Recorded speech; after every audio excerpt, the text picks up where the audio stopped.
After week 3 delivered a crushing blow to one of our beloved IDPs, RIP Nick Bosa, the need to overcome and persevere is greater than ever. So even for those of you who are, 1-2 or 0-3 even to start the year, don't give up yet because we have the tools to turn that ship around.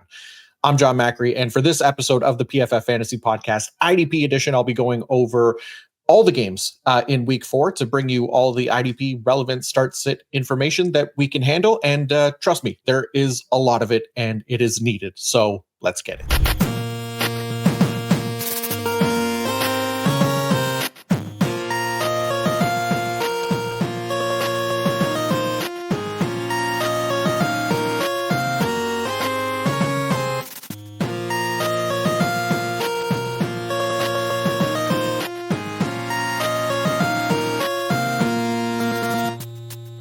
All right, before we get into the week 4 data, I once again have to say a massive thank you to you guys who tuned in last week, set a new ridiculous record for likes on a video on this channel, a new record for views as well on our Start Sit episodes. And again, just kind of continue to blow away my expectations for what we can do with this little IDP show. So seriously, thank you guys. I mean, let's just keep it going, right? If you can, it's free to do. Hit like, subscribe, hype the channel on the YouTube mobile app as well. All of these things, again, that can help the channel a ton, helps me a ton. And it's just kind of the ultimate motivator, right? For me to keep bringing all of this info to the videos every single week, answer, hundreds of start-sit questions every week, because you guys have earned my appreciation and support and deserve my best effort. So thank you.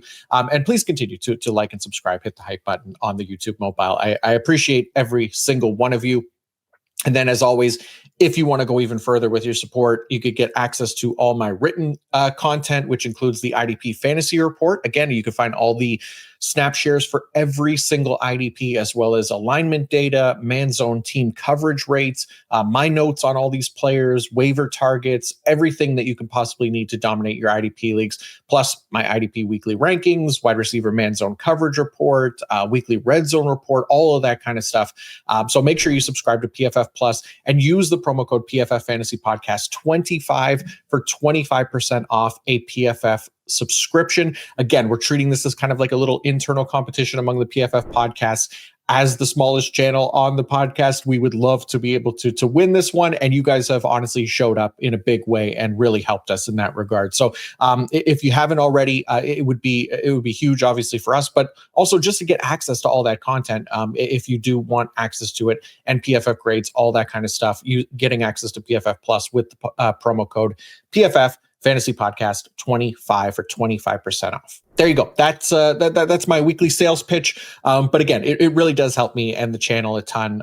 It keeps me employed. It keeps my family fed. All those things that are kind of a necessity. So thank you all. But let's get into the games this week. And I will put timestamps and all of that stuff in the episode description as well, so we can bounce around, find the games that we're looking for. But we'll start with Thursday night football, this time between the Seattle Seahawks and the Arizona Cardinals. So let's start with Seattle's defensive line, because Byron Murphy, the second right now, is DT1 in IDP scoring. Obviously, it could depend on your scoring, but at least the one that we're referencing here, he is the top IDP scorer at the position. He's delivered at least a sack now in back-to-back games, playing plenty of snaps, 78.6 pass rush grade on the year. This week, it's not the easiest pass rush matchup against Arizona, but he's been so good that, I think, for DT required leagues especially, we can't really be picky about this matchup. I'm thinking about myself personally as well. I've got to choose between him, Quinnen Williams, Devontae Wyatt this week. I'm probably going to roll with Murphy. Which, look, it's probably the worst case scenario for his fantasy potential if my week 4 lineup produces anything like my week 3 lineup in that league. So buckle up for that bullshit. But no, objectively, he is a good start. And while the Cardinals offensive line has been solid so far, there are some holes to take advantage of there for a player like Murphy. And, guys like Leonard Williams, DeMarcus Lawrence as well can be fine options just based on playing time. They're safe options there. Williams is more than safe, I guess. He's a good DT required league play as well. Seattle's linebackers, Ernest Jones, still the main man there. Tyrese Knight is fine in deeper leagues if you need him, but still plenty of full-time linebackers available. with no bye weeks, starting up just yet. So hopefully you have some better options there. Seattle's defensive backs. So we'll see what happens, because there were several key defensive backs for this team who missed last week. That's Devin Witherspoon, Nick Emenwari, and Julian Love. So if both of the safeties, which is Julian Love and Nick Emenwari, can't go this week, it is a short week as well. So Ty Okada, he should see a full-time role. He was pretty damn good last week. He had 9 tackles and a half sack. The usage wasn't amazing by any means, but at least not a terrible matchup if you need him. As for Devin Witherspoon's replacement, I don't know. Again, it's only going to be if Witherspoon and Nick Emenwari are out. The Witherspoon replacement should be Darian Kendrick. But this has been a poor matchup for cornerbacks as well. So I'm not over investing in a Darian Kendrick there. I'm going to assume that if Witherspoon's out and Emenwari is in, then Emenwari is probably going to play that primary slot role, which could still open things up for Ty Okada if Julian Love is out as well. But if Julian Love is out and Emenwari is active, that probably is enough to make me at least avoid Okada for now. But if both of those safeties are out, Okada's good. Corner, we'll kind of stay away from it for now, unless Witherspoon's back. Okay, Arizona linebackers. Mac Wilson, really nice week 3, 12 total tackles. The Seahawks have been a good matchup here for opposing linebackers so far. They've given up the 4th most tackles per game. Arizona's defense does skew a little bit more zone heavy, and Seattle, who they're facing, they have been the most run heavy offense in the league at 51% of their plays. So all those things typically favor our linebackers for IDP. Really like that for Mac Wilson. Akeem Davis-Gaither, more of an option for deeper leagues, playing basically almost exclusively on early downs or like short down and distance situations on the later downs. So his snaps, they're going to fluctuate based on game flow, and he's really only kind of a desperation play in deeper leagues. But Mac Wilson should be a strong play again this week. Arizona's defensive line, Josh Sweat has been solid. But 42% of snaps last week. That rotation is pretty gross. So could be some inconsistency there from anyone in Arizona on that defensive line. Sam Darnold has also done a really nice job not letting pressures turn into sacks. And it helps that they're a pretty run heavy offense as well. So the hope there would be, if you're starting Sweat, that he at least has a nice tackle floor here, and anything he could provide as a pass rusher is just kind of a bonus. Defensive backs, Budda Baker, we're starting him regardless of matchup. Doesn't really matter. He's just too effective for IDP to bench. And honestly, Jalen Thompson as well, a fine option, since he's taking a lot of the slot duties now as well with Garrett Williams on injured reserve. So Jalen Thompson, definitely a solid option there for Arizona as well. Okay, the next game on the list is an international game. So make sure you watch out for that. Get your lineup set and make sure these guys are, you don't miss the inactives early on Sunday morning for Minnesota and Pittsburgh. But we'll start with Minnesota. So their linebackers, Eric Wilson, he's going to continue to be the 100% snap linebacker there. He only played 73% last week because he was rested for garbage time. That also allowed Ivan Pace to play a lot more, since that game was kind of out of hand early. But I do think that with Harrison Smith back and Andrew Van Ginkel as well, I'd expect Pace's snap share to drop a fair bit this week. And speaking of Andrew Van Ginkel, Minnesota's defensive line. So Van Ginkel, he only played 8 snaps last week and landed 2 sacks. Somehow they were lucky sacks, and he obviously had to be incredibly lucky to hit, but he's been a pretty lucky player these past couple of seasons so far. Eventually that luck will run out, and I do worry at least a little bit about him playing like limited snaps again in week 3, that, maybe that carries over a little this week. I'm not sure, but I still have him in that kind of edge 3 range, because there will definitely be some other edges that I trust over him this week. Jonathan Grenard is one of them for sure. Not so much with Dallas Turner. I'd rather Andrew Van Ginkel be out completely before trusting Dallas Turner. It is a good matchup though for Greenard specifically. He's a little bit due for a bigger game. 74.1 pass rush grade on the year, 16 pressures, just the 1 sack so far, but can see him kind of getting home this week, possibly.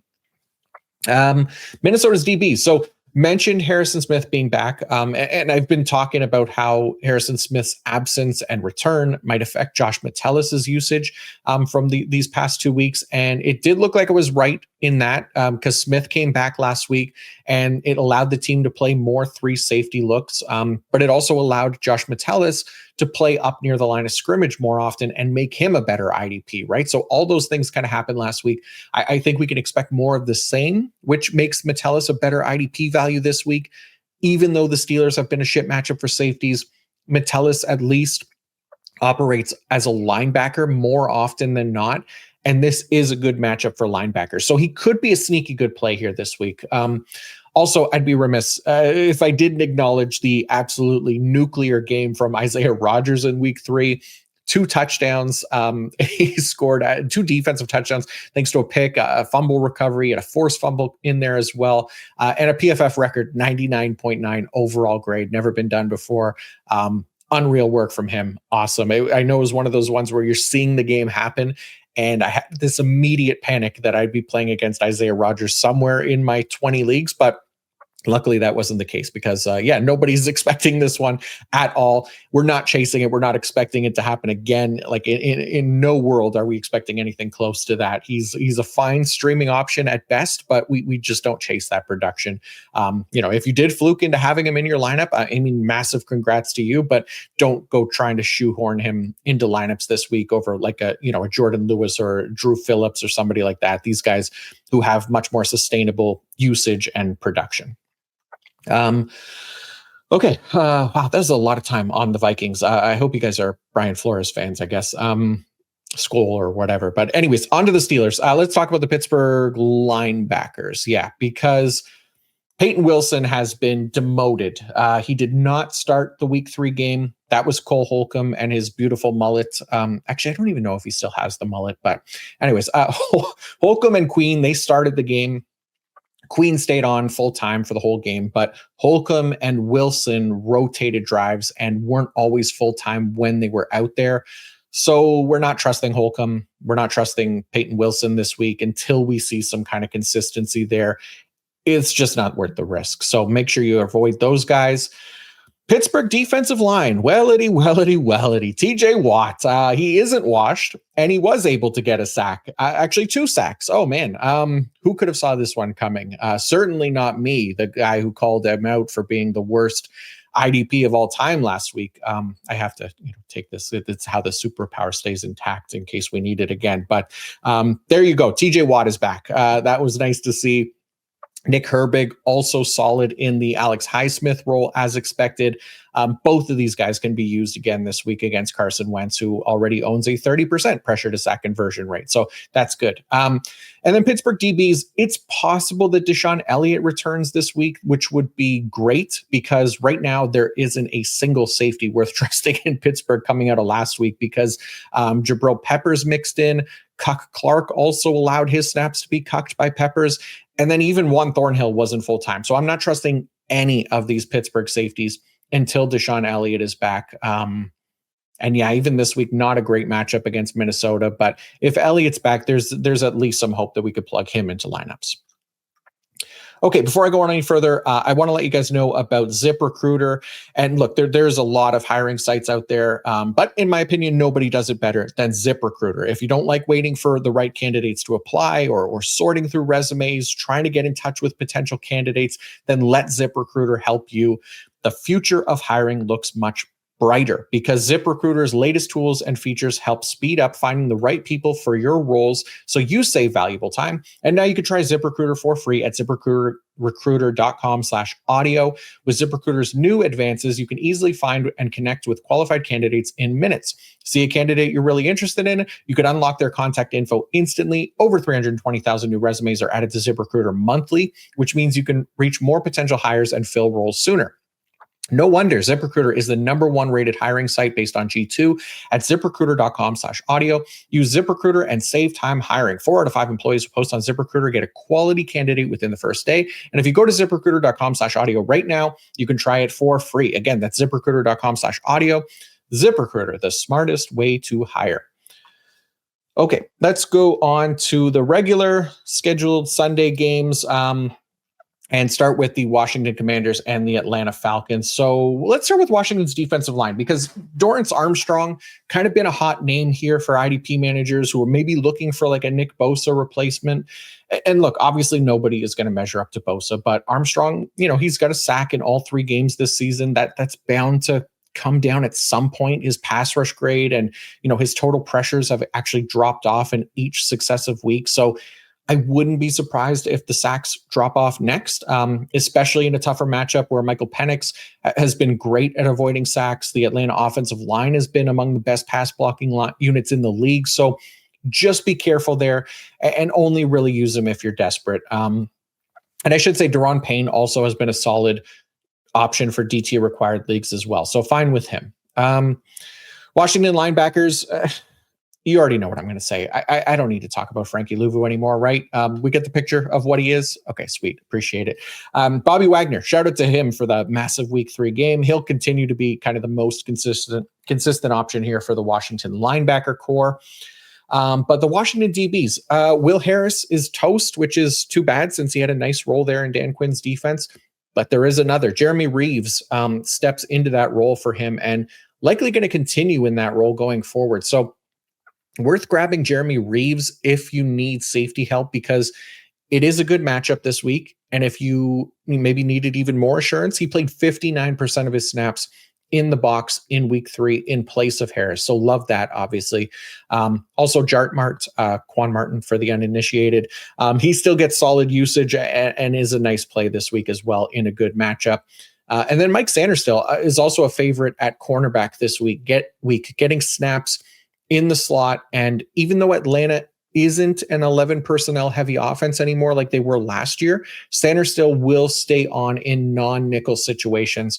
And the Falcons are giving up the 3rd most tackles to the cornerback position. So do like that for Mikey Sanderstill. In Atlanta, their linebackers, really similar setup actually as the team that they're playing this week in Washington, where you have one guy who will line up on the edge a ton and rush the passer and absolutely has big play upside, but it also kind of lowers his floor more often than not. So the boom bust option remains Caden Ellis. He had one of his bigger weeks this past week, so that was great. Divine Diablo still likely to be the more consistent option, playing every snap in a more typical linebacker role.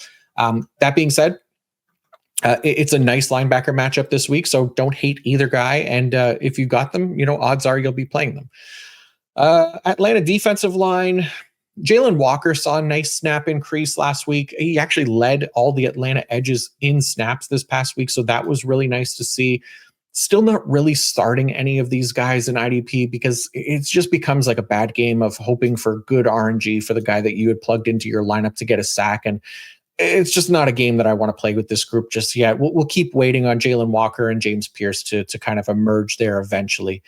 And then defensive back wise, Jesse Bates, Xavier Watts, they don't get the best matchup this week, but they've both been fine, as Watts especially. So harder to bench him considering he's been so good. But yeah, there's still a chance you have some better defensive back options because there's so many of them. All right. Next up is the Los Angeles Chargers and the New York Giants. It's Derwin's house. Let's start there because Derwin James, the safety won through the first 3 weeks of the year. This is the Derwin that we know and love. And yeah, never a reason to bench him, to be honest. The Giants haven't been a good tackle matchup for safeties thus far, but that was also with Russell Wilson at quarterback. So all of these tackle numbers that you're seeing on the screen here, we could see a shakeup this week with Jackson Dart at the helm. Either way, Derwin's going to remain in our lineups. And then linebacker wise, Diane Henley, I guess, kind of figured that his massive week 2 was enough because he chilled the F out in week 3 and had like 4 tackles or something like that. But he just let Derwin do all the work. Diane Henley will be fine. He'll have better matchups. I'm not worried about him. Defensive line wise for the Chargers. So this defensive line has been pretty quiet so far, but Tuli Tuipulotu has at least been more deserving, I think, of the results that he's more deserving than the results that he's gotten so far. He doesn't have any sacks yet, but 16 pressures through 3 games. He's playing a ton. The pass rush metrics are perfectly fine as well. Like, we don't know what Jackson Dart will look like dropping back in the pocket, but Thule is due for sure for better production. If you've been holding out hope there, he's kind of the only one worth starting until Khalil Mack comes back. And then for the Giants, let's start with the linebackers. Bobby Okereke, literally the only linebacker left standing in New York right now. Micah McFadden dead, obviously. Darius Mawaso also banged up, missed last game. They had to play Abdul Carter at off-ball linebacker, which, it sounds cool, but it's not really practical for like optimal IDP production for Carter in that spot. So we'd much rather have him on the edge and rushing the passer. Anyways, yeah, Bobby O. That's what I was talking about. Good start this week, a good matchup. So Bobby Okereke, perfectly good to go. Giants defensive line, Brian Burns. Yeah, you're absolutely starting him. He's been great this year again. Top 10 pass rush grade for the position, 85.3. He's the overall edge 2 in IDP scoring right now. It's worth noting, I'm recording this on Wednesday at 1. It's worth noting the strip sack that Brian Burns was credited for last week. That was Patrick Mahomes throwing the ball backwards behind the line of scrimmage. I don't know if that should count. They've counted it. I wouldn't be surprised to see that be like a stat correction. I worry a little bit about that because I don't think I would have credited him with that. But, for now, we cross our fingers and hope that it sticks. But still, he's been awesome. He deserved the results that he got. He had a 90.5 pass rush grade in that game, 6 total pressures against the Chiefs on Sunday Night Football. So that was really cool for Burns. And he lines up on both sides of the Chargers offensive line this week. So he'll get a difficult matchup on one side with Joe Alt, and then he gets a little bit of an easier matchup at right tackle with Trey Pipkins. So he can definitely take advantage of the easier matchup for sure. And then Dexter Lawrence is another one, I think, kind of deserving of a sack at some point. And this Chargers offensive line does have its weaknesses. Herbert has been taking some sacks. So have to imagine that Sexy Dexy gets back on track here at some point. But I understand that some of you might have better defensive tackle options that you might like to give some run if you have like a Byron Murphy or a Jordan Davis, whatever. I still have a hard time benching him, but I get it. And then DBs for the Giants. So Tyler Nubin has been off to a really shit start. Like really liked him heading into this year because a lot of his, tackle versus expected numbers and usage in the box and around the line of scrimmage. Unfortunately, he just hasn't really been used that way this year. Javon Holland has actually been getting more run in the box than Nubin, which is really annoying. But that's kind of the DB position for you, right? A bunch of untrustworthy scumbags. No, I'm sorry. I'm sorry. They're people too. They can't help that they play the pain in the ass, unstable position. But seriously, it's a deep pool of options to choose from. There are bound to be some good options out there available to you. So don't be afraid to pivot here off of a Tyler Nubin if you want to. But he'll have his big games too. It's just right now, it doesn't look like they're going to be very often.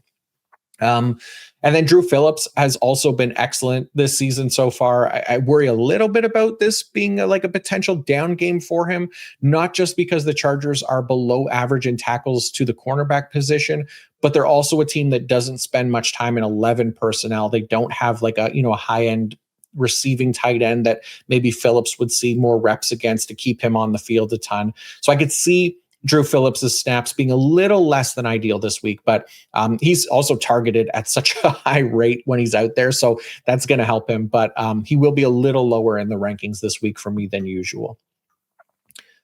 Okay, going on to Philadelphia and Tampa Bay next. Start with the Eagles. Zach Bond and Jihad Campbell, both full-time linebackers. Bond had a nice game last week because of the pick. And he's been fine tackle-wise, but neither linebacker in Philly has really, they haven't had those double digits tackle games just yet. I think we can see that this week, likely from Bond, but Campbell definitely in play this week as well. He just blitzes a little bit more, so takes him out of the tackle opportunities a little bit more. But Tampa Bay is giving up the 6th most tackles per game to the linebacker position, so that should help both Bond and Campbell. Philly's D-line, Jordan Davis and Jalen Carter, both could be options for DT required leagues. Obviously, Davis, he had the massive week 3 with the field goal block for a touchdown. Again, don't look at his IDP production and think that he should be producing close to that every week. But he's a fine defensive tackle 2 option in like DT required leagues. Jalen Carter's still the guy I want. Played 91% of the snaps in week 3. Pass rush metrics are solid, and even if he's not the best tackler, there's upside to target there in the sack department, right? So like that for Jalen Carter at defensive tackle. Nolan Smith is still the top edge target for me in Philly. I know he hasn't gotten a sack yet either, but he's playing the most. Pass rush metrics are fine. He's not likely more than like an edge 3 at best, but it's also not the best matchup for him either. But just in case you were wondering on Nolan Smith, I guess. Phillies DBs, Cooper DeJean, especially in CB required leagues, should be locked into your lineups. He was CB1 for me coming into the year. He's currently CB7 in scoring, so right in range of doing as expected. So should stay in the slot quite a bit this week against Tampa Bay's 11 personnel heavy offensive offense. They're also giving up a top 10 rate of tackles per game to the cornerback position. As for safeties, rookie Andrew Makuba and my Canadian brethren, Sidney Brown, they're still rotating at that safety 2 spot, so not trusting them. Reed Blankenship also not doing anything right now because he's playing so deep that he's just not involved in the action at all. So really, it's just kind of Cooper DeJean there right now. And then on Tampa Bay, Tampa Bay linebackers. So Levante David, another beneficiary of my motivation last week after I highlighted his inefficiency from the past year and a bit, and he goes out and has his best game of the season. So see, I'm telling you guys, superpowers exist. They're just incredibly lame and only serve the smallest of purposes. The reverse jinx just happens to be one of mine. But Levante David, good to go. The other linebacker in Tampa Bay, Servassier Dennis, we talked about him quite a bit last week, where it looked like he was benched at the end of the week 2 game because he's been abysmal in coverage and just overall this year. So it really feels like he's on thin ice. 27.7 coverage grade so far, 33.9 PFF grade. Week 3 was at least his best game of the year, if you can call it that. It was a step up from the previous 2. And he did play 100% of snaps last week. So as long as that's the case, he's a good IDP option. I just don't know how much longer he'll hold on to that role if he doesn't turn it around, right? So I don't think the team wants to go to Deion Jones. Otherwise, I think they may have already started to at least rotate him in a little bit more. But I guess I'm not ruling that out at some point. So for now, Dennis can be a fine option for IDP. Defensive line wise, Yaya Diaby looked really good last week. 85.9 pass rush grade on 70% of snaps, got a sack as well. So he could be a solid option. Hassan Reddick did not cash in on his revenge game, but still playing enough to kind of be a fine option for us as our edges drop like flies, especially if you're me, who was highly invested in Nick Bosa and Alex Highsmith this season. Anyways, on to the DBs. Mentioned it last week. Antoine Winfield Jr. will absolutely still have his big weeks and on occasion over Tyke Smith. That happened in week 3, but I still prefer Tyke for the most part. Winfield hit the big play jackpot, but just 3 total tackles, right? So keep that in mind. Tyke's still the tackle monster that we want for more consistent production, and he'll be in the best position to keep that going, rotating down to the line of scrimmage a little bit more often. And also Zion McCollum. Zion McCollum, that's the name, probably deserves his flowers, as they say. Oh God, that might be the first time I've actually said that out loud, and I didn't like how it felt. I take that back. You didn't hear that from me. Zion McCollum deserves some love, I guess, whatever. He's been a productive cornerback option. He's getting targeted a ton as well. This isn't necessarily like the best matchup for him as an outside cornerback, but a fine IDP option so far. Just wanted to kind of highlight him because, like I said, he deserves kind of a shout out so far. So in case you were wondering for CB required leagues. Okay, so we got Cleveland and Detroit up next. Let's start with the Cleveland linebackers. We got our first big Schlesinger game of the year in week 3. He led the team in tackles. He got a sack. You love to see that. Draws a nice matchup here against the Lions, who are giving up the 3rd most tackles per game to the linebacker position. Devin Bush, he's still more of a deeper league option, right? Because he's playing 3/4 of the snaps. It's just really hard to trust any of those non-full-time guys over any full-time linebackers you might have, right? So Devin Bush, I know he's been really productive so far, but that is going to even out over time.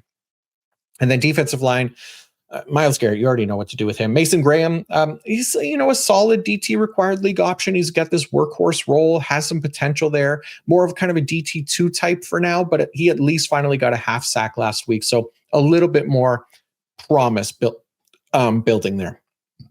And then DBs for Cleveland. Grant Delpit came up with a big game, 9 tackles and a pick. I really like Delpit's role in that defense. He's playing a ton near the line of scrimmage, like 45% last week.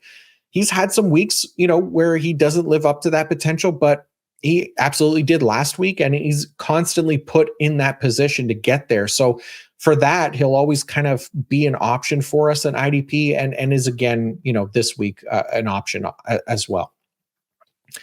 Detroit, their linebackers. Jack Campbell finally gets a good matchup on paper this week. He had a great game last week against the Ravens, including getting a strip sack, as he continues to be a better option than Alex Anzalone. Surprise, surprise, right?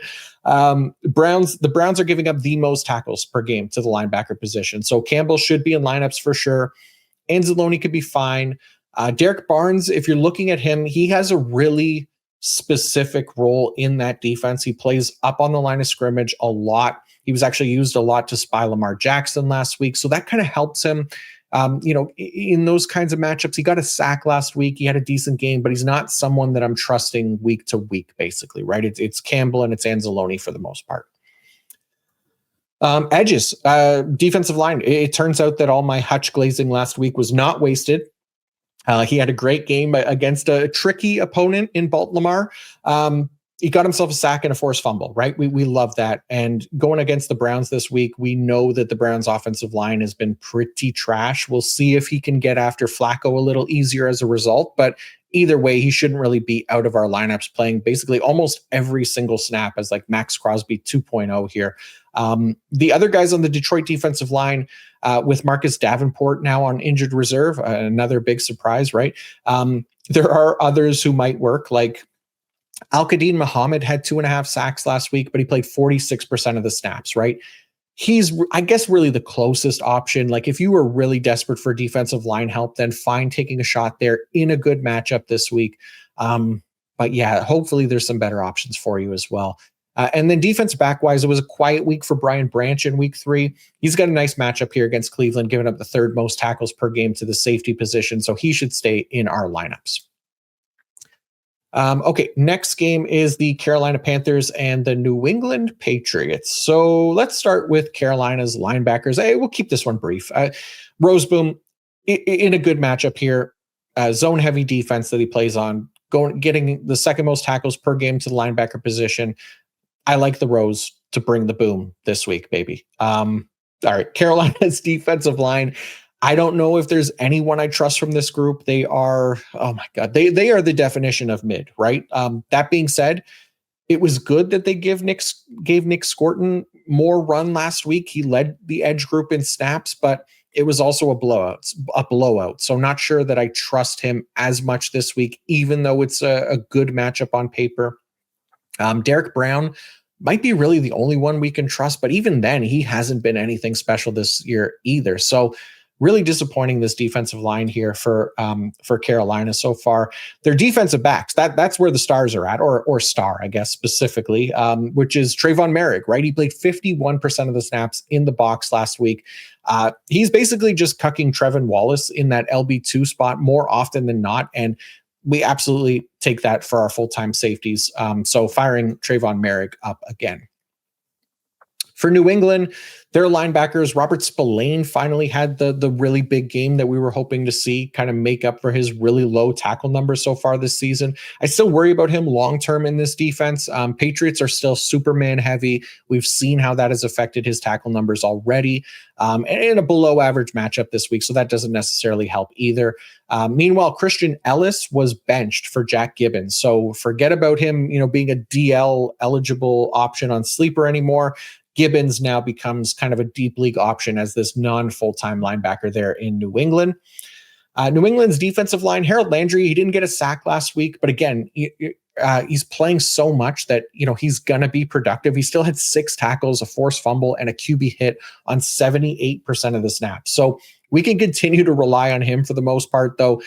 This isn't the best matchup for him to deliver on like his full potential, I guess, as a tackler or as a pass rusher. So more on kind of the low end edge 2 for me in the ranks this week. And defensive backs, nice matchup for Craig Woodson and Jalen Hawkins. Carolina giving up the most tackles per game to the safety position. Hawkins and Woodson right now are kind of being used interchangeably when rotating down toward the line of scrimmage. So hard to pick one over the other, but both of these guys can be startable if needed. Going to Tennessee and Houston now. We'll start with Tennessee's linebackers. So Cody Barton, he's still, 100% of the snaps. He's just so inefficient that he's on kind of the low end of full-time linebackers in the ranks most weeks for me. And it's a bad matchup, right? Like it just makes it a good week to easily avoid Tennessee's LB2 at the very least. Like Cody Barton, you might have to put in there because he's a 100% player, but the LB2 spot becomes even easier to avoid this week because Gray started to fade to white this week. Oh God. What terrible wordplay. I'll never be a great author. Okay. But Cedric Gray ceded a big chunk of his snaps to Kaiser White this week is what I'm trying to say, not so elegantly. Probably a sign here that Kaiser White might take over the LB2 role in closer to like a full-time manner, like Gray was doing in week 2 when he played about 90% of the snaps.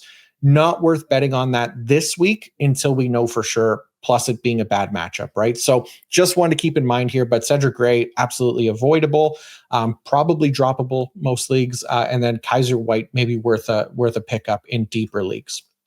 Tennessee's defensive line, still just Jeffrey Simmons. That's it. Tennessee's defensive backs. Amani Hooker is a nice option. He's getting strong usage in the box, delivering decent production. I don't mind taking a swing on Hooker here. Probably a better way to word that. Amani Escort. Amani, he's fine. Amani Hooker is a fine option. My God, things are going off the rails here. We're only halfway through. Okay, let's go to Houston. Houston's defensive line. So let's go with Will Anderson.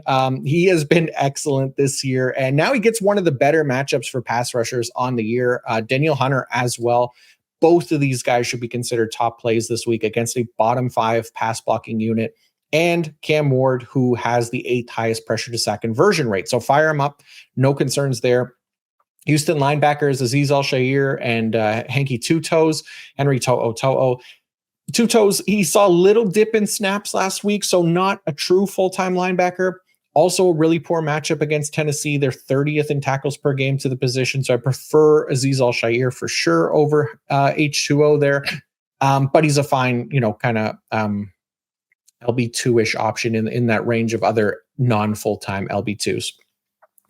Houston's DBs, they released CJ Gardner-Johnson, so that was a bit surprising. Not sure if that means Jalen Petrie will get more work at safety. They also potentially have Jimmy Ward coming back, so maybe that's the answer, and Petrie can continue to work out of the slot. Either way, I think Jalen Petrie, the only one I'm really trusting this week. All right, let's go to New Orleans and Buffalo now. So we'll start with the Saints, and we'll start with their defensive line because Carl Granderson, he kind of had the cold week in the sack column as we kind of expected after his hot start. It was bound to happen. It's a little concerning that he had a 0% win rate and 0% pressure rate last week, but that was just a game, I think, where nobody in New Orleans apparently wanted to actually play. So maybe throw that one out the window. And we can now go back to kind of treating Granderson really what he really is, right? More of an edge 2 type than an edge 1 that he was being propped up to be through the first 2 weeks. Still good to get good playing time and potential for tackles, but it's a tougher pass rush matchup, at least this week. So kind of a low end edge 2 for me.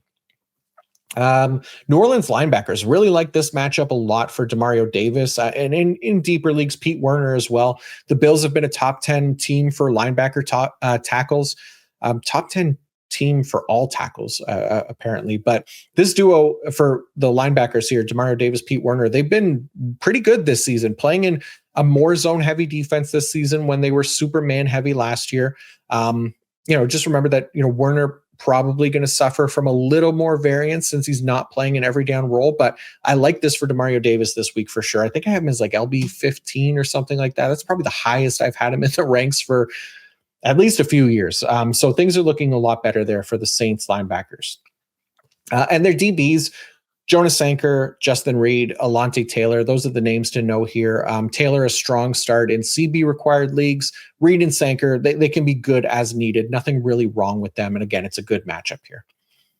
On Buffalo's side of things, their linebackers. Hey, Terrell Bernard had a great game last week, even in a bad matchup against Miami. So this is, kind of why we don't bench our full-time linebackers, especially when, for non-full-time options, because opportunity, aka snaps, matters more than anything else, right? So even though it's not the best matchup this week again, and sure, we can have other full-time linebackers that we like more than Bernard, but it's not like he or any full-time linebacker is like a complete avoid, right? There's just too much variance in the NFL to be kind of overconfident in our analysis of these matchups. The best we can do is kind of read the tea leaves, create a process that has as high of a success rate as possible when trying to predict the future here, and really just trust that process. So yeah, Bernard's still solid. As far as LB2, Dorian Williams was not a full-time player last week in place of Matt Milano, who was also not full-time. So more of a deep league option there if Milano misses another game. Buffalo's defensive line, Greg Rousseau and Joey Bosa, really disappointed last week in a great matchup. They're still both good IDP options. They're both playing enough with enough potential in these type of matchups to blow up. Will they? Who knows, right? But like we just talked about, their odds are increased, when you kind of factor in their playing time, the pass blocking grade in New Orleans, their pass rush metrics, etc. Anyways, we're getting too into the weeds here. Let's move on. Buffalo defensive backs, great matchup here for Taylor Rapp and Cole Bishop. Even Teron Johnson. Saints are giving up hella tackles to defensive backs right now. So Teron Johnson is a little more matchup dependent because he's coming off in those non-nickel situations. But luckily, the Saints have been pretty 11 personnel heavy this year. So that should keep him on the field quite a bit.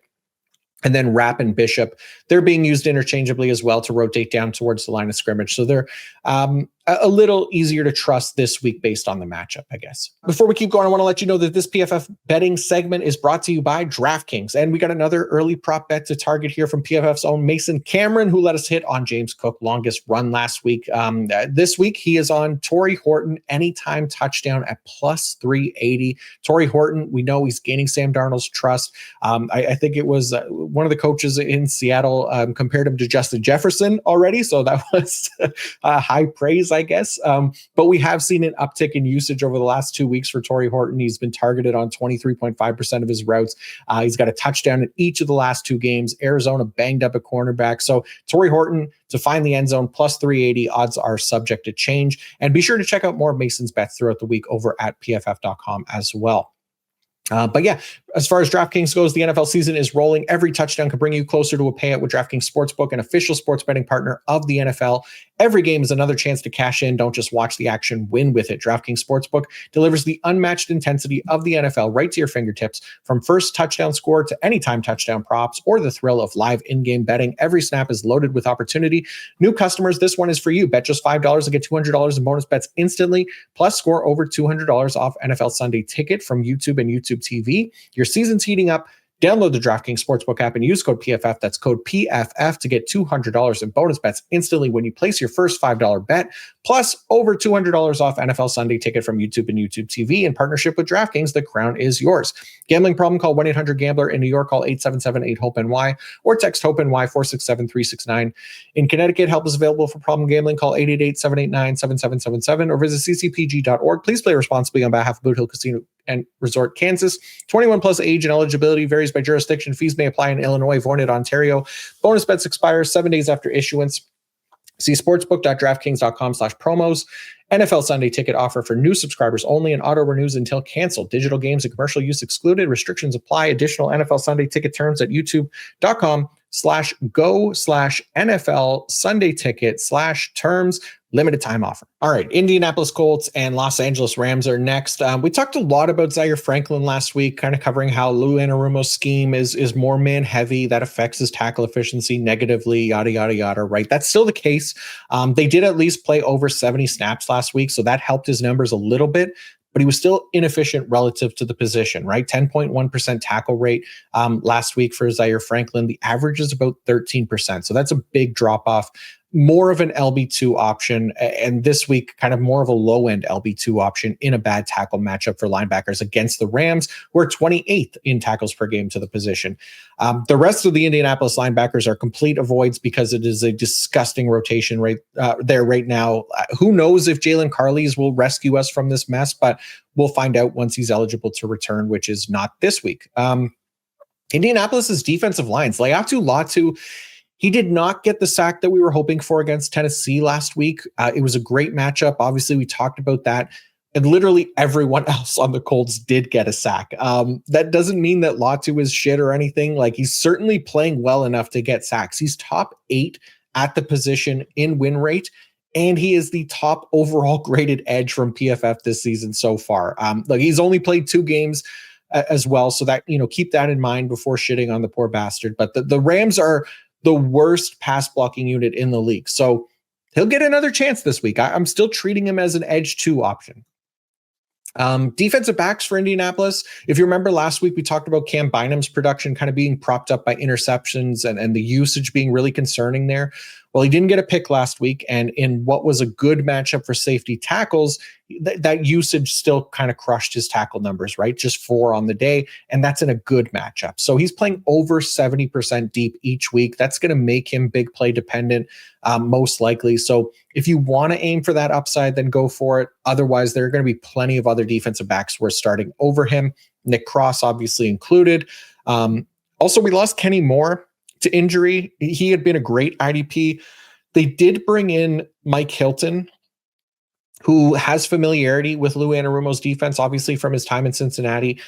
I don't think I'd start him this week unless we get some really encouraging news from the coaches saying he'll be a full-time player or something this week. But he's at least one to kind of keep an eye on in CB required leagues, because that role in Indianapolis has at least been really productive. And then for the Rams, let's start with the defensive line, because this is where the stars are, right? Of this defense. Jared Verse got home last week in a tough matchup with a strip sack, and a real one, not that Brian Burns pity strip sack bullshit. No, Verse hammered Jalen Hurts on that play, even though he had his chain snatched by Jalen Carter because he lost the bet and the game. But Verse, he earned it last week. That being said, both Verse and Byron Young, they both continue to be strong options, but it is another tougher matchup this week for them. The Colts have the second best pass blocking unit in the league, and then Daniel Jones been one of the best quarterbacks in the league at not letting pressures turn into sacks, which is pretty wild. They are giving up at least top 5 tackles to opposing defensive linemen, so that'll help volume heavy guys like Jared Verse, Byron Young, Kobe Turner, etc. Right? Rams linebackers, Nate Landman, still a strong option. I know last week was pretty rough for him, but much better matchup this week. And I'm going to trust him as an IDP starter more often than not, just playing in that zone heavy defense as a full-time linebacker. So don't get too discouraged after the down week from Landman. And then defensive backs, Cam Curl stays hot. I mean, we're probably just going to leave him in lineups at this point. He gets another strong matchup against the Colts this week, giving up the 5th most tackles per game to the safety position. Quentin Lake, still a solid option as well. He had 4 pass breakups last week, so that's a big help. But his usage in the slot is still the key here to trust Quentin Lake going forward. Going to Jacksonville and San Francisco next. So we'll start with Jacksonville's linebackers. Foye still locked in starter for us. Devin Lloyd. So he's played well, but his usage is pretty still untrustworthy, right? He's sitting at about 66% of snaps last week, and there's still no real signs that the team actually wants him to be a full-time player. Maybe after this year, when his contract is up in Jacksonville, he gets a shot somewhere else.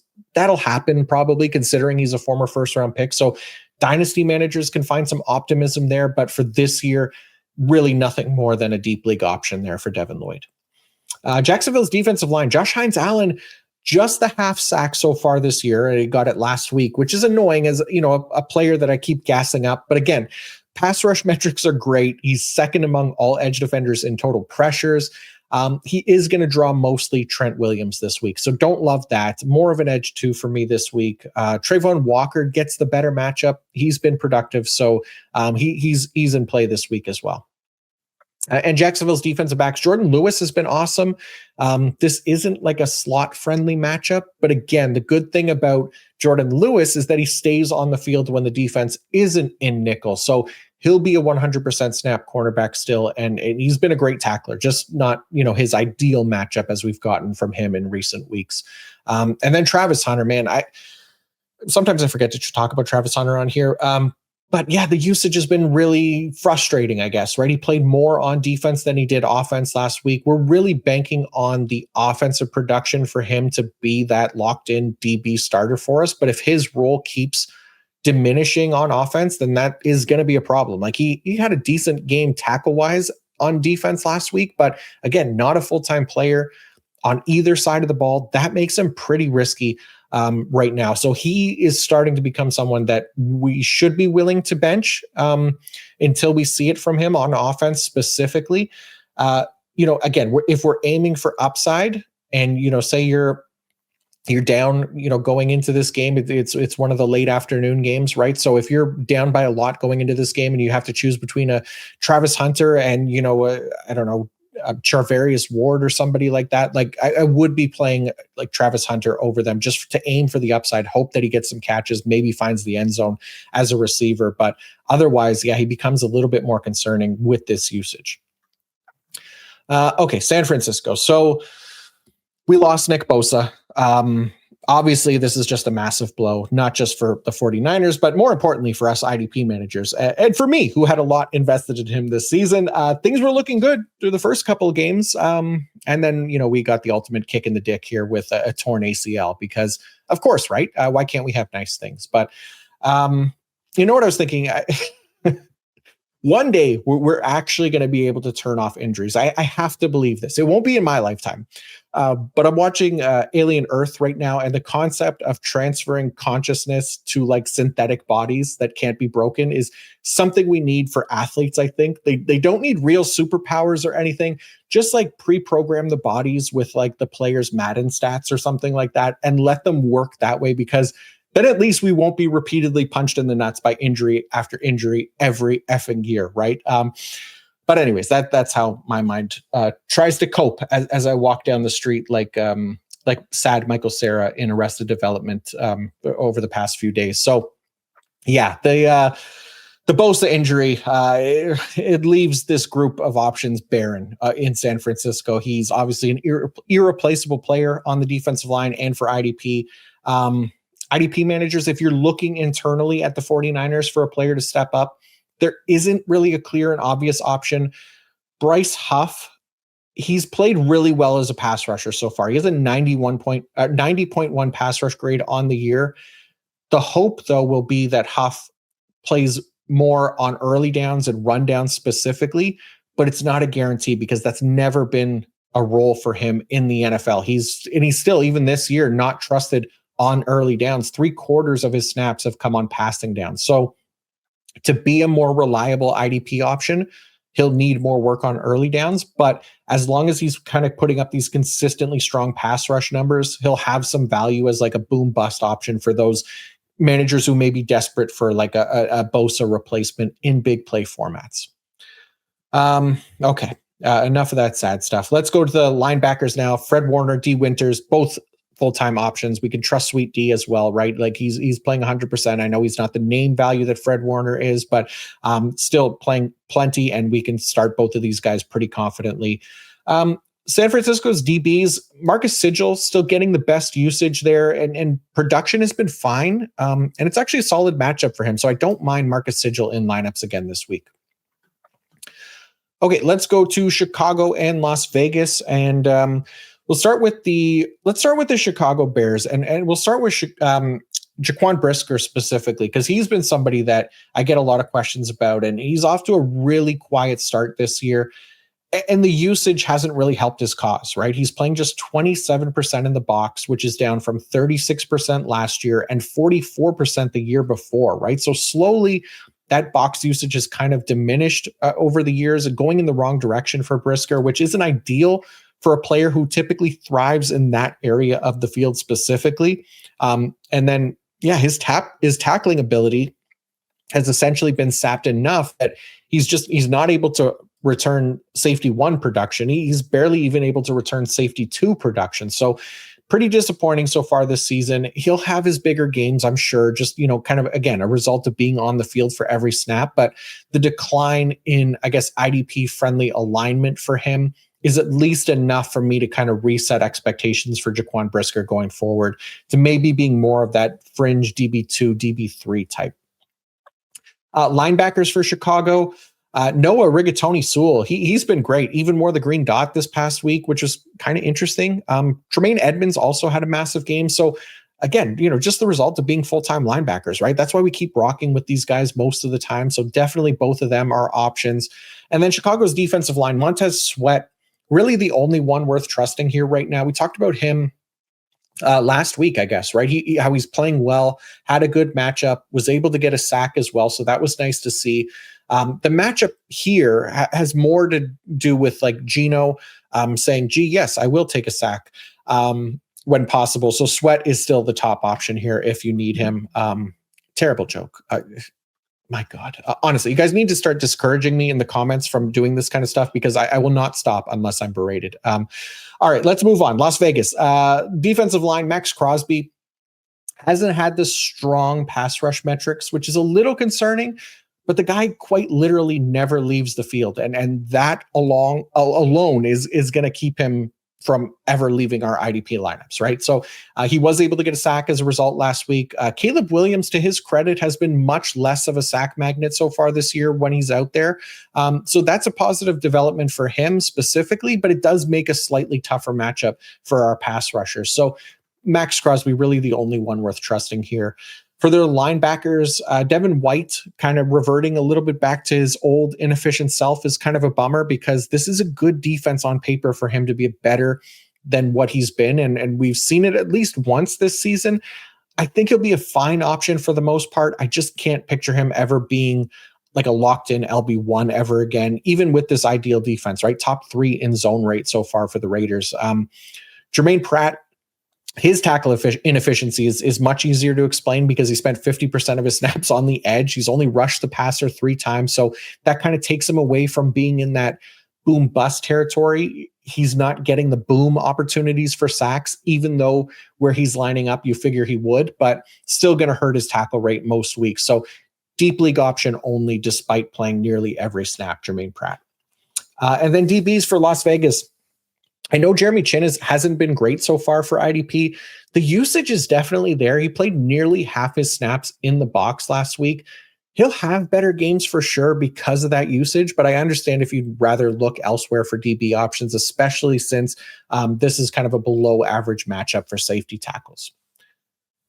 Okay, almost there.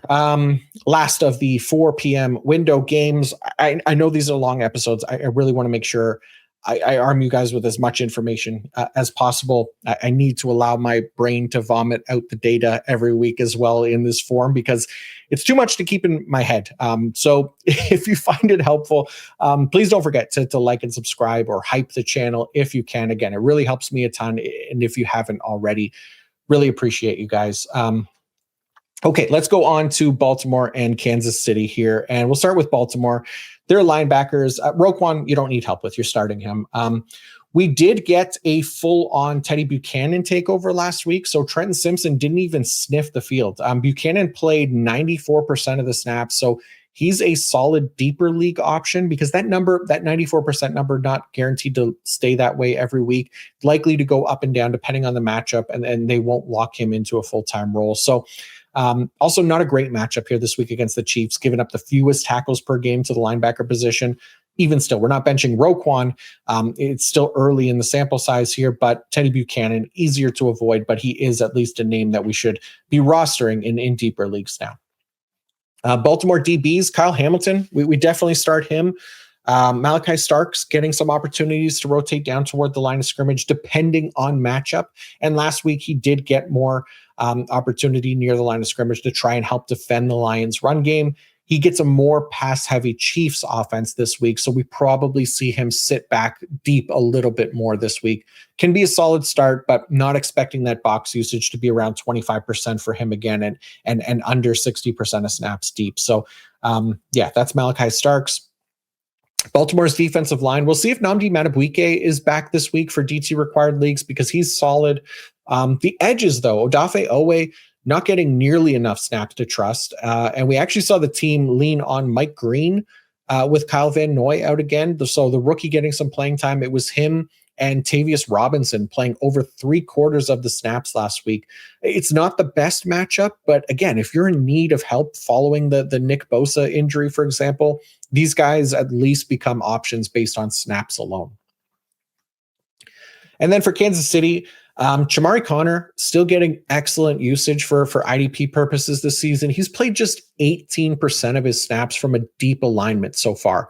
And that has led to 78% of snaps from the box and the slot combined.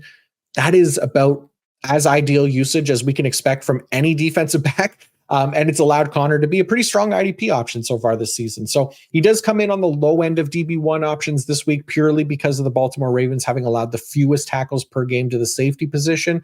Though Connor's usage can definitely help him overcome that. Linebacker-wise for the Chiefs, Nick Bolton was awesome last week. We're maybe starting to see Super Saiyan rookie and second-year version of Nick Bolton return, from a tackle perspective at least. Like, I don't want to jinx it, but he's looking at a lot closer to that version of him than the past few years, right? So it's not a great matchup this week, so that won't help. But at the same time, could be a good test to see if, tackle vacuum Bolton is back. And then defensive line, we mentioned it last week that was kind of the matchup against the Giants that we expected this group to get back on track, and Chris Jones specifically to get back on track. He got a sack. That was great to see. George Karlaftis was also a monster last week. Both of these guys are startable with really great volume. Actually, a positive matchup for pass rushers through the first 3 weeks as well. Lamar has been a bit of a sack fetishist so far this season, a little surprising from him. But hey, I'm not here to yuck anyone's yum. So if that's what he's into, it's led to pretty strong IDP for performances for those going against him. So we'll take that. And maybe Chris Jones and Furious George can be the next beneficiaries of that. All right, let's go to Sunday Night Football. Green Bay Packers, Dallas Cowboys. Micah Parsons, all eyes are going to be on him, right? Against his former team. But we don't have to provide much detail than that. It is a revenge game of all revenge games here for Micah Parsons. So we're starting him. I think I got him as DL1 this week. But it's Rashawn Gary, who been a bit more productive for IDP purposes. He's currently sitting as the edge 6 in scoring overall. Parsons still the higher upside option just because of the elite pass rushing ability. 91.5 pass rush grade on the year for Parsons. That's third at the position so far. No concerns about him. But Gary is still a strong start. He's averaging 66% of the defensive snaps so far, taking advantage of his opportunities. He's landed at least a sack in every game so far. Now, the concern is that there could be a cool down at some point with Gary. He has a 63.4 pass rush grade. That ranks just 64th at the position. But he does at least get a positive matchup this week against one of the worst pass blocking units in the entire league. So that'll help his cause. The only thing that won't help his cause is that Dak Prescott has done a really nice job not allowing pressures to turn into sacks at just 10% pressure to sack conversion rate. So that's really what kind of probably pushes Gary from ranking like higher than kind of a low end DL2 this week. And then Devontae Wyatt was super quiet last week, like a literal donut in IDP points, which is annoying AF if you were counting on him like I was, but he also got banged up in that game. And I don't think he came back in. So his status will be one we'll have to keep an eye on here heading into Sunday Night Football. Linebackers for Green Bay. Last week, it was Quay Walker operating with the increased critical hit rate damage turned on in an ideal matchup. Meanwhile, Edge Cooper got nerfed to level 1 damage output. So yeah, not expecting that to be a normal occurrence. I've talked about it before, but these weeks will absolutely happen from time to time when we have 2 full-time linebackers on the same team. They're both startable for us, and I still believe it'll be Cooper who is the best option rest of season if I had to pick one. DBs for Green Bay, Xavier McKinney, Evan Williams are safe options, even if not, extraordinary ones so far. Nate Hobbs and Keyshawn Nixon might be worth a play in a pretty great matchup for cornerbacks. That slot role has really been passed around like actually, you know what? I'll catch myself there before I keep speaking. The slot role has been a shared role with Hobbs getting a little work there, Evan Williams getting some, Javon Bullard mostly getting those snaps, but Bullard only a 56% total player last week. So I don't want to trust him, again, as his usage has declined since Evan Williams' role has increased. So really Keyshawn Nixon and what's his face, Nate Hobbs are the top options in the cornerback room for Green Bay. On Dallas, Kenneth Murray still an option. If you'd like, Jack Sanborn still not a full-time player, but honestly, in a good matchup like this one, like I wouldn't be surprised if Jack Sanborn outproduces Kenneth Murray again. Both of these guys really kind of LB3, LB4 options. Dallas defensive line, man, I'm not interested in this group. I know Zach Tom's not expected back at right tackle for Green Bay, so it's kind of a good matchup. But I mean, like, who of these guys do you trust? Like, I'm looking at the roster right now. It's Sam Williams, Donovan Ezeraku, Marshawn Nealon, Dante Fowler, even Kenny Clark and Osa Odigizua have all been mid so far. And they're all between like 50 to 60% of snaps. So just a gross group to try and bet on one player. Just continuing to avoid Dallas's defensive line, unfortunately. Dallas's defensive backs, Donovan Wilson, if you have to. He played 42% of the snaps in the box last week. There's room for him to be productive. But again, just kind of an underwhelming option here. Same thing with Malik Hooker, another one. All right, let's go to Monday Night Football. First of two Monday Night Football games, by the way. Two overlapping Monday Night Football games, mind you. So you're going to need the multi-screen setup if you want to watch both. Smart NFL. Whatever. At least the second one isn't starting past my bedtime. Maybe just one Monday Night Football game is the key here, but whatever. All right, Cincinnati's defensive backs. Let's start with Dax Hill. So he has been on a pretty good start to the season. He missed a lot of last year because of injury. He's been one of the best cornerback required options so far to start the year. A big part of that comes from him being a full-time player and spending the majority of his snaps in the slot, just being in a more ideal position to rack up tackles, right? Which he's done at a pretty decent rate, 10.1% for the position so far. That is above average. We absolutely take that.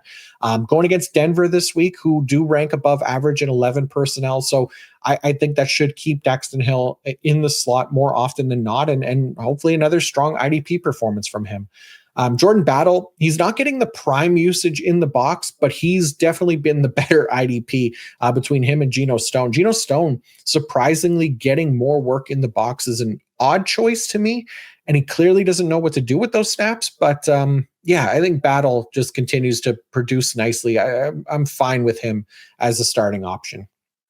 The linebackers, really interesting here from Cincinnati, because Logan Wilson, I dropped in the ranks this week to like LB 41 because there's just too much risk right now. He was rotated off for several drives during the team's blowout loss last week against the Vikings.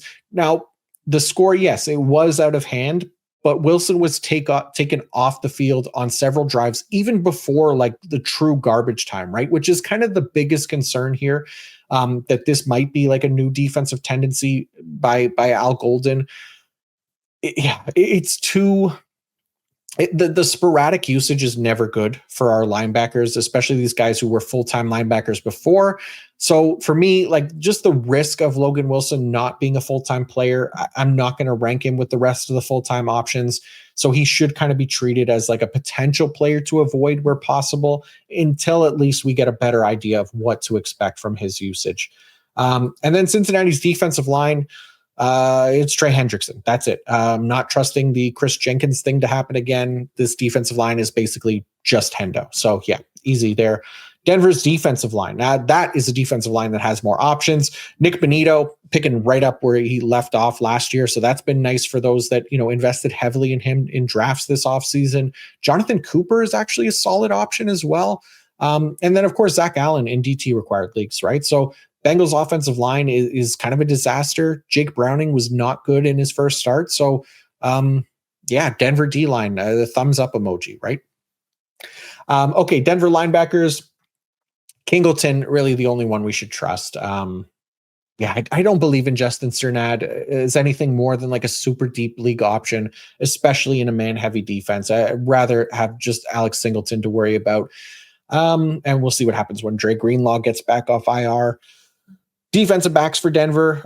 I mean, Brandon Jones, Talanoa Hufanga, they're also another duo that's kind of been used interchangeably when it comes to rotating down toward the line of scrimmage. So isn't a surprise to see that production change from week to week between those two guys, but both of them can be trusted in lineups as strong safety options. But again, it's a bad matchup this week, but they've earned some trust to kind of overcome that.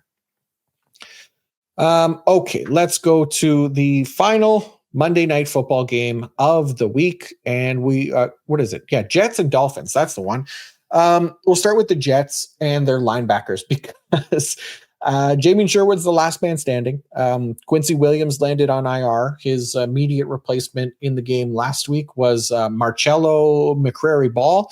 He also landed on IR after that game with a hamstring injury, which has left us with Francisco Kiko Mauigoa. I'm going to say that that's how you say it. He might have to play a pretty big role this week. Quincy Williams, again, out. McCrary-Ball out. So Mauigoa kind of the only other option on the roster right now. So worth maybe an add in deeper leagues if you can.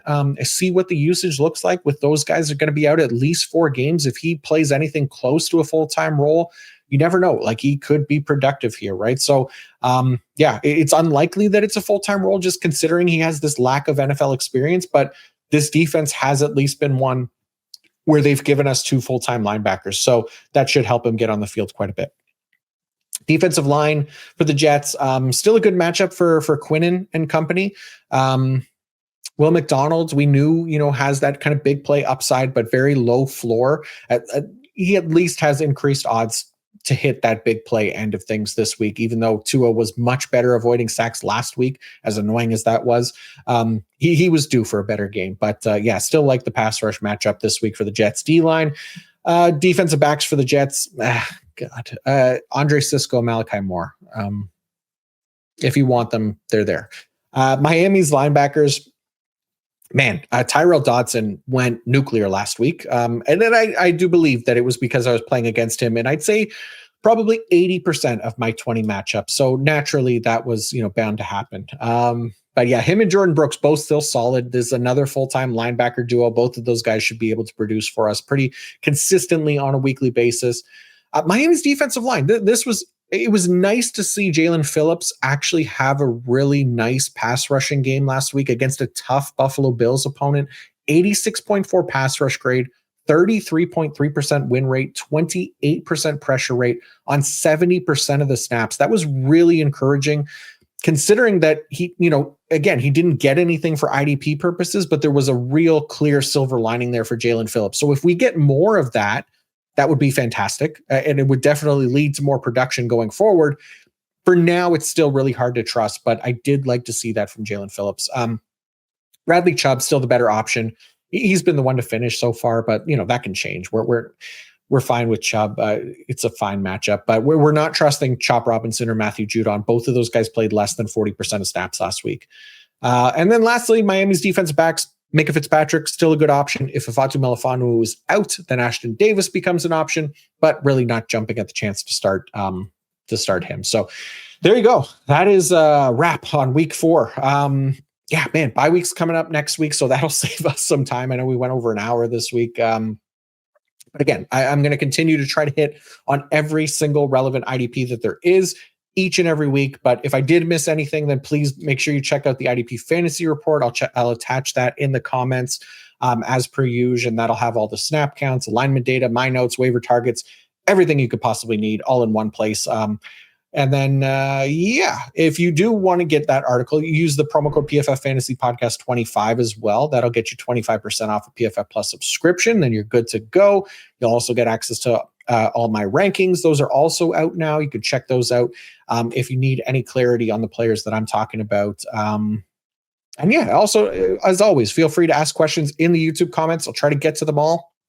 But good luck in week 4. Until next time, peace out.